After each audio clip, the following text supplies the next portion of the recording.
A lot of guys on this team went through the finals experience in the bubble, and then they went through first two of this series in Denver, but they haven't actually had people in a building cheering for them until tomorrow night. As somebody who's been through that, what is the benefit of being at home, if any? I mean, I know it's more tickets and more distraction and all that stuff, but is there a real tangible benefit to a crowd at home in a finals? Yeah, I don't know if it's I don't. I think being at home in general, sleeping in your bed, um, being able to do the things at home that you're comfortable with, getting home cooked meals, all that. That's benefits it. But the benefit of the crowd is no matter what, they're going to be behind you. They're going to give you energy. If the other team's on a run, they're going to give you a little boost, right? The other team, if you're on a run, it's going to be a crazy boost. And I think just the overall, energy for your team and your group, it will give you a little bit of a lift, but it won't win you the game. So you still got to go out there and hoop. So, but it will give you some type of good feeling. Right side, first row, Barry. Hi, Kyle. Hey, Barry. We never had a chance to ask you about this, but you brought it up on TNT set during the Boston series about how you and Pat spoke during the process, I guess, when you were out with the knee.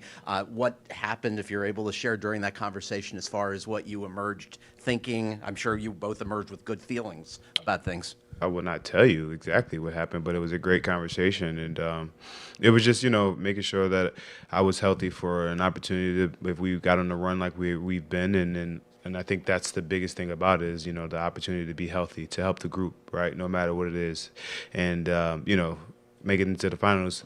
I'm as healthy as I've been in a while, and I feel good. So it was a great conversation. It was a great time. Felt fantastic, and having a guy like Pat in your back, having your back is it's a good feeling. It's a good guy to have back there. We're going to stay on the right side. Scott? Hey, Kyle. Yeah. Do you remember when No. you were a kid, how old you were when you learned what a zone defense was? Do you remember like what you were taught about it? Do you remember what team you were playing for? No,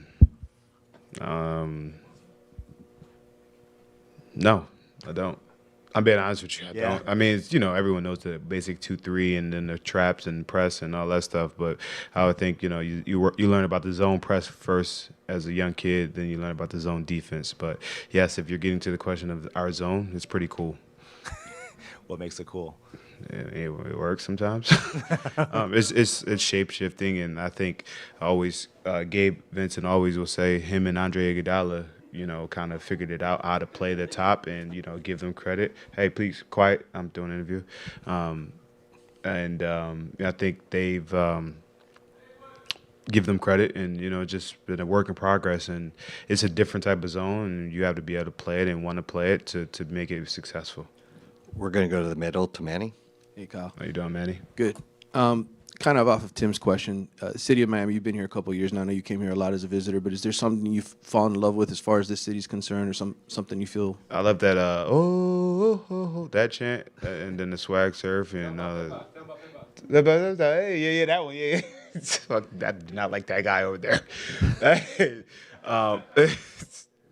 hey, you in here next, bro?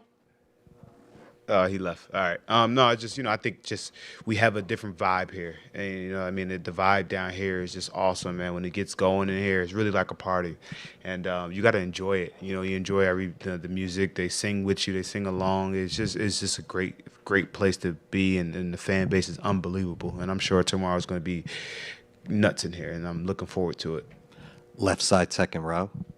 Kyle, we're seeing a lot of players now play 15, 16, 17, 20 years. What's been the difference for you in terms of that longevity? And then when you look back over your first 2-3 seasons, getting hurt as a rookie, playing all 82 as a second year, and then getting traded in the third year, what did you learn from those first 3 years? Well, my first year, I didn't learn much. I mean, I was around the team, but I got injured. And, I think the second year, just playing all 82 was, like, huge for me, coming back from an injury.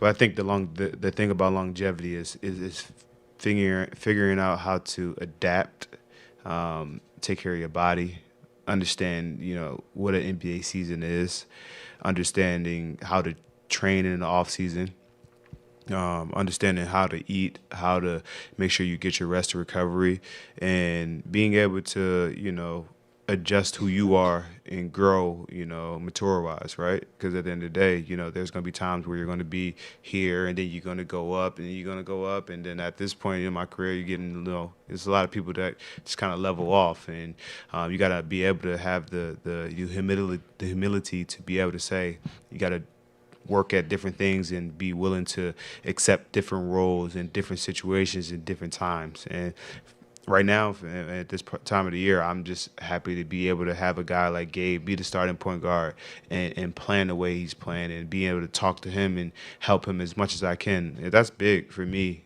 just being able to help him and also being a guy that could see the game from, a different aspect to start the game off the bench and then give him my takes and then come in there and do what I can do to help the team. We're going to go to the fourth row on the left side. Jeff Silligan. Hey, Jeff. Hecka, how are you? What's up, buddy?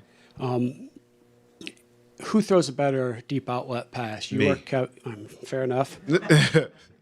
Me. What are the components that go into making that pass work? And did you have any influences? Because usually it's not a guard throwing that. Yeah, I think last year I've always done it in my career. And I learned it from Jason Kidd. Is always try to catch the ball, look ahead. It was always somebody. I learned that from Jason Kidd, watching him a long time ago.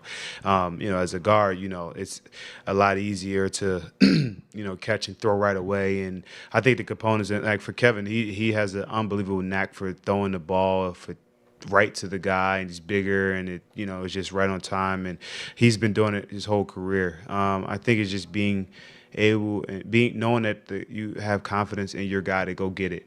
We're throwing the balls, to Max and Jimmy. We know they're going to go get it. You know what I mean? Bam. We know those guys are going to go get it and finish it. And having the ability to have, athletes like that, it makes our jobs a lot easier on those outlet passes. So for me, it's just like sometimes you throw it. Sometimes you throw it just to throw it. It might be a turnover, but you get the guys knowing that, hey, keep running. Let's try to get some relief points. We're going to take two more questions in the back row. Hey, Paulina, I just wanted to ask if you have like a certain routine because, I don't know, taboo or superstition before each game that you want to share with us? No, I just knock on the wood when I go out there, and that's about it. Other than that, I just kind of go out there and every game's different. Got to go out there and just figure it out. Different music, different clothes, different shoes. Just go out there and figure it out. Last question on the right side, fourth row. Tim, you just asked one, bro. I did. I'm sorry, but I forgot to ask you the one I wanted to ask you. Okay. All right, cool. Let's go. As the best golfer in the NBA. No, that's a lie. Steph Curry is, and he's As the best golfer in the finals this year. I'll give you that one. all right. I'll take that one. What did you think when you heard that PGA and LIV? Unbelievable, right? Yeah. They got like a 19 handicap tour. I'm not a 19. No, I think that's honestly it's the way it should be, and I think I think that just shows how groups can get along. You kind of bring groups together that be completely opposite and come together. All right, we got a team in our team who got guys who are completely opposite, but we come together for one common goal, and that's just the betterment of the game. That was a great answer. Thank you, guys.